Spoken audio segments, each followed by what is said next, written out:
Hi, welcome back to my channel, you guys. I'm super excited about this week's travel video because today I'm going to be talking about 8 ways to find cheap Thanksgiving flights. And this article is by a gentleman named Johnny Jet. Okay, so number 1, be flexible.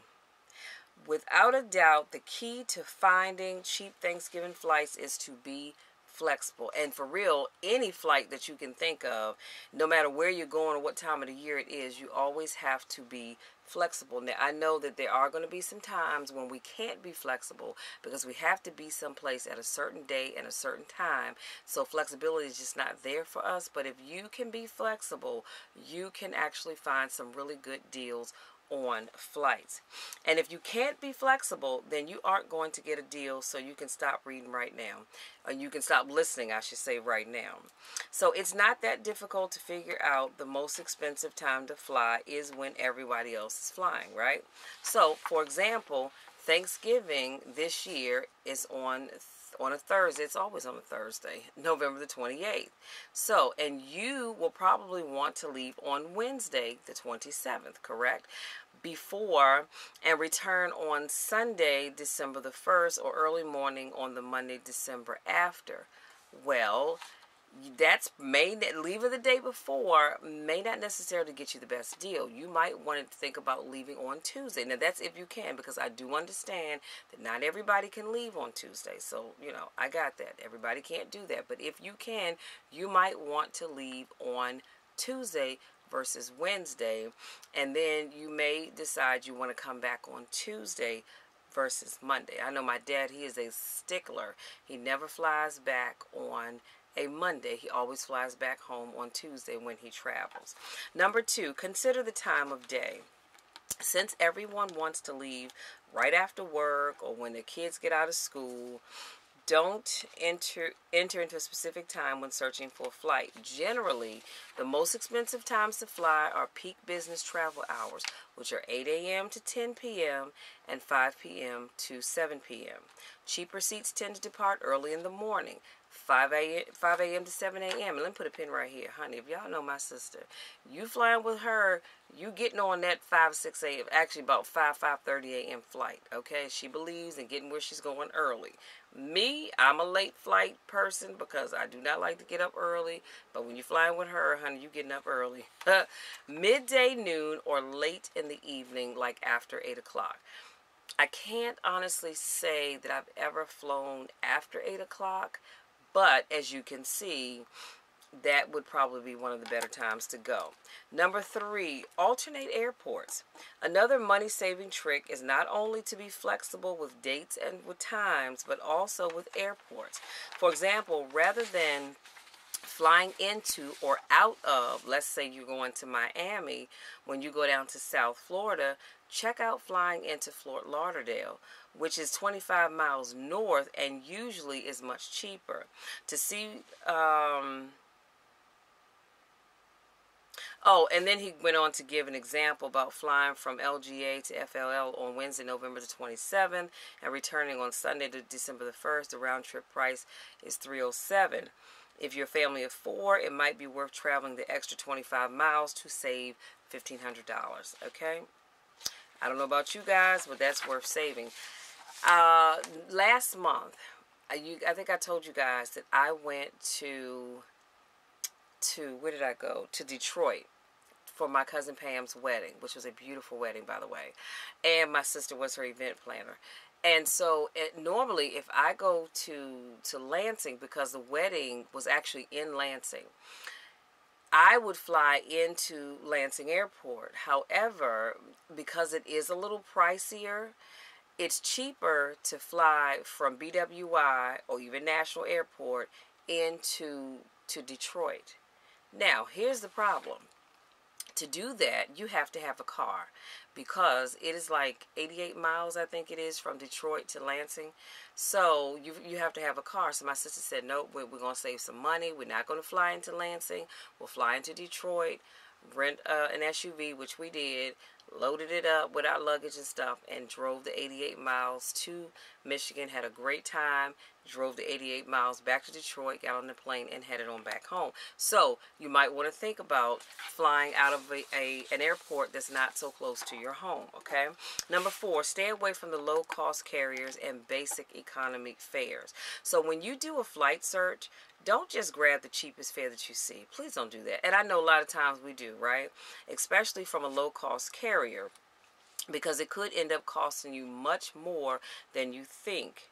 So you have Allegiant, Sprint, Frontier, and Norwegian are just a few that are notorious for offering ridiculously low fares and then hitting you up for money for everything else. And I know people that have flown on Frontier and with Sprint. And so you do have to be careful. Yes, their flights are super, super cheap, but guess what? You're going to pay out the you-know-what for your luggage, okay? So sometimes they're charging you for assigned seats, checked baggage. Not sometimes on checked baggage, that's always. And I've been told that some people have actually paid about $75 for their checked baggage. I'm like, good God, that is absolutely absurd. When you can fly, and granted, I know that Southwest Airlines doesn't go everywhere, but the places that they do go, if you can, I would suggest you take it, because you get to check your bag for free. Unless, I think they have a weight requirement like most airlines do. I used to always fly Northwest Airlines. That was my airline, y'all. I just love that airline. But they charge $25 for the bag. So I had to pay $25 going and $25 coming back. So that's $50. So, of course, when I would travel for my family reunion, I took my bigger suitcase over here, and I put my daughter's stuff in it along with my stuff, because we were only going to pay $25 for one bag. I wasn't going to pay $100, $50 going, $50 coming back for 2 bags. No.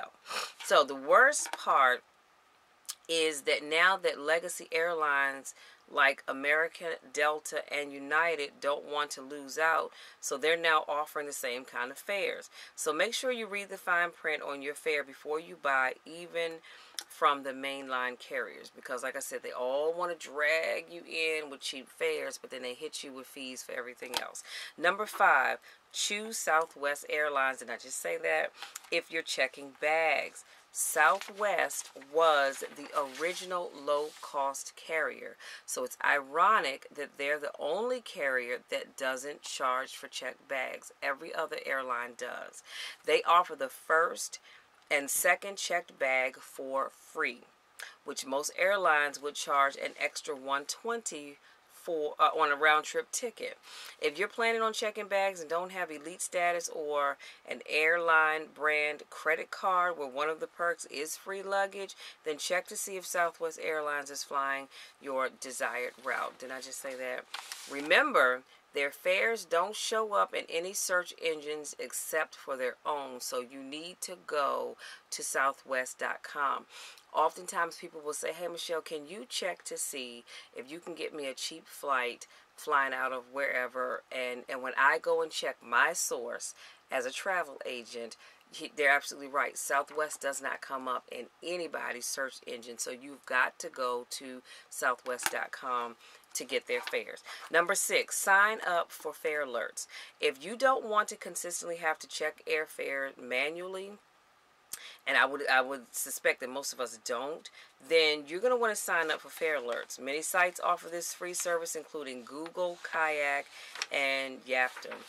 And number 7, hold your airfares for free for 24 hours. How, you might ask? Well, many consumers in the U.S. don't realize that the Department of Transportation, DOT, has stated that all U.S. and foreign carriers have to allow consumers the ability to hold a reservation at the quoted fare for 24 hours without payment, or allow a reservation to be canceled within 24 hours without penalty.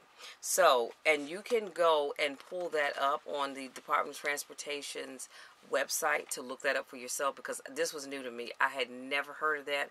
I was not aware of that. I do know that there are some airlines that will allow you to hold that reservation for 24 hours. And of course, if you find something cheaper, or you're just not going to be able to go and you don't call them back, it'll just drop off. But others make you pay for it, but they give you 24 hours to cancel without a penalty. Okay? Now, however, if you're booking a ticket with fewer than 7 days before you fly, this rule will not apply. Okay? If you are booking your fare and you have 4 or 5 days left before your date that you fly out, the rule will not apply. You have got to go ahead and lock that in. Why? Because they want to go ahead and secure that seat. Here's a note. American Airlines is the only airline that I'm aware of that allows consumers to hold a reservation without a credit card for 24 hours, making it much easier to cancel. However, since American Airlines offers the hold option, if you make a reservation with them, you cannot cancel without a fee.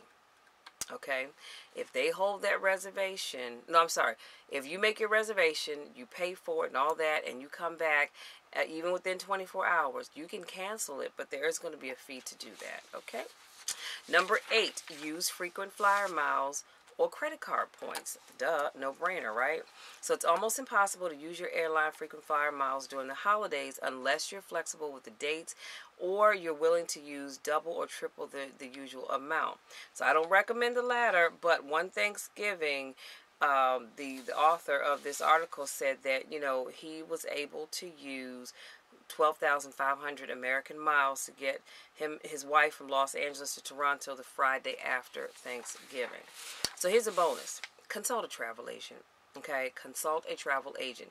As you can see, bargain hunting can be a time-consuming process, but it can pay off big time, especially if you're traveling with multiple people. If you don't want to spend the time and energy doing all the legwork, then call a travel agent and pay their fee if they have one. And it can't, usually it's no more than about $25. And a good agent will find you the same deals that you can find online, and sometimes even better deals if they are clever with the ticketing. And that's usually more for international flights. So that's all I have, you guys. I will list those 8 tips in the description box. Make sure you check that out. I want to say thank you so much to my newest subscribers. Thank you so much to those of you that continue to support me in all that I do. Thank you so very much, because I couldn't do what I do without you guys. And y'all know the drill. I love you no matter what, and there's nothing that you can do about it. So until our next flight video, I want to wish you happy travels. If you are traveling for Thanksgiving, please, please, please, I hope by now you already have your tickets secured, your rental cars secured, all that other good stuff. If not, finish up this video and go do it right now, because I want you to get the best deals possible. And sometimes waiting to the last minute can net you a really, really good deal. But we want to be on the safe side and just go ahead and book it now. That's all I have, you guys. Thank you so very much. Until next time, take care.